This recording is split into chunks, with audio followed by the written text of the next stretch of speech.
Hello everyone, once again welcome to the YouTube channel of Get Set Law by MS. And now finally the AIAT exam for the year session 2026-7 is here.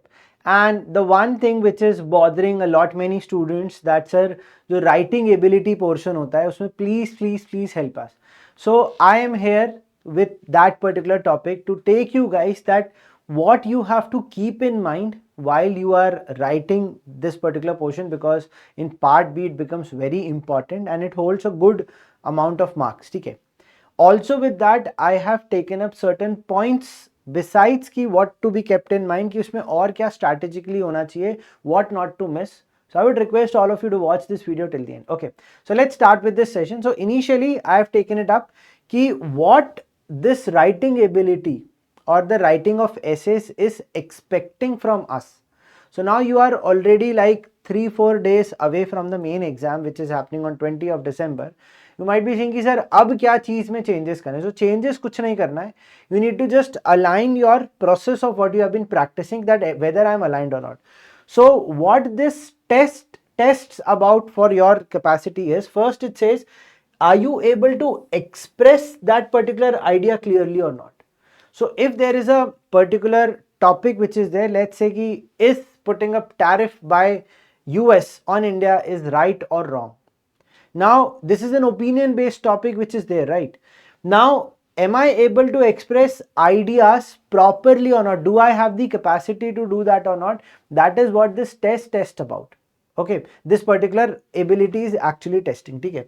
Then if I'm able to express my own ideas, framing it properly, the next thing it checks is, am I easily able to analyze it properly, its structuring of putting those answers or not. The way I'm putting it up, I'm able to put or link that particular topic or not, कि वो India के लिए कहाँ beneficial था, नहीं था, US ने ऐसा क्यों किया. Everything needs to be align properly. तो ये कब हो पाएगा, इससे क्या चेक हो रहा है. So consider when you have written anything, you see कि क्या इससे ये एस्पेक्ट पॉपअप हो रहा है कि नहीं. This is very important. ठीक है, क्योंकि लॉट मेनी टाइम स्टूडेंट्स क्या होते हैं, they just write it up, no chronology, nothing, and then they end up doing mistakes and isse marks lose ho jate hain, and then they don't end up getting the selection. ठीक है, so your analytical and your logical, that means am I able to analyze, मतलब my writing thing, my essay is giving this message कि मैं logically सोच रहा हूँ कि नहीं, my these ideas are expressed but expressed in a logical way or not. ठीक है, second. Third is, am I able to understand that particular topic. So ये चेक हो रहा है कि क्या आप socio, legal, political, contemporary issues के बारे में are you aware, plus do you actually understand those topics और नॉट. ये दो इंपॉर्टेंट चीजें जिसके बारे में they will going to check it up. तो ऐसे आपने लिखा, उससे पता चलेगा कि हाँ इनको टॉपिक के बारे में पता है. That means your 200-300 word should give that message. ठीक है, and the last word is clarity in writing with reasoning and examples wherever relevant.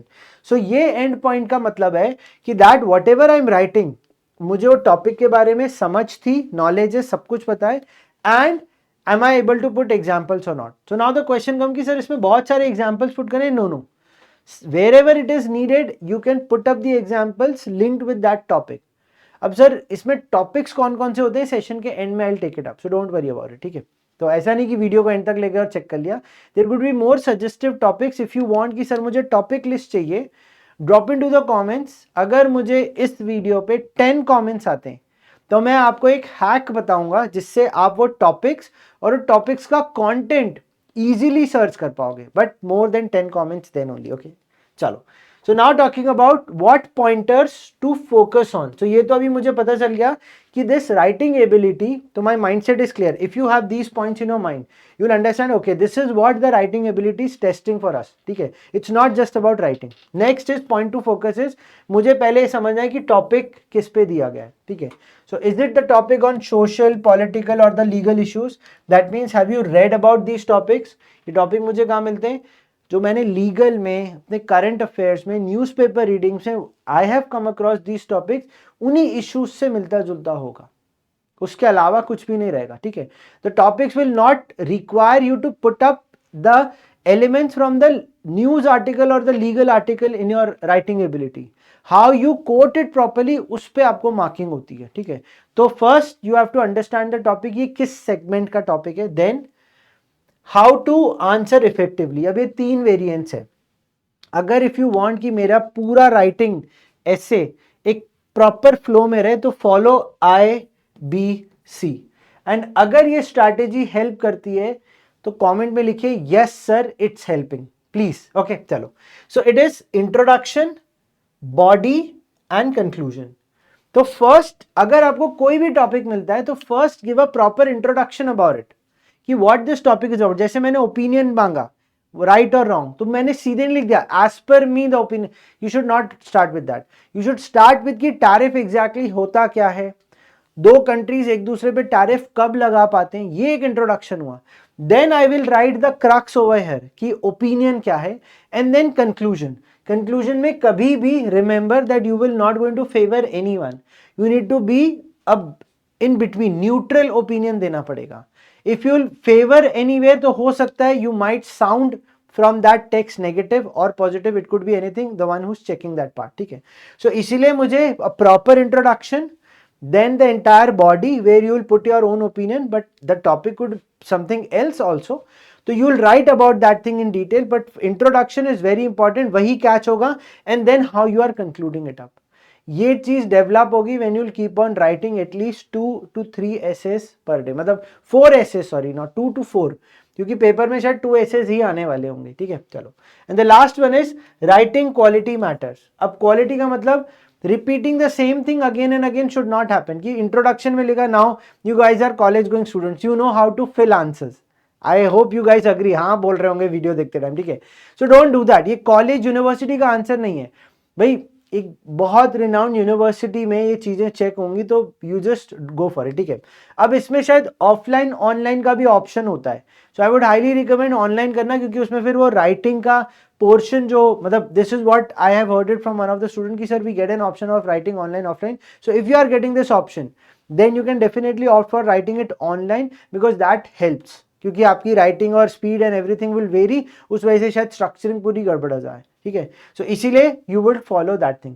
So grammatical errors ना हो, your chronology should be properly maintain, उससे quality automatically popup होकर आ जाएगी, ठीक है। You might frame it in the pointers form, it's also okay, but have a proper introduction, 2-3 lines का 4-5 pointers and then conclusion, more than sufficient, 200 words sufficient।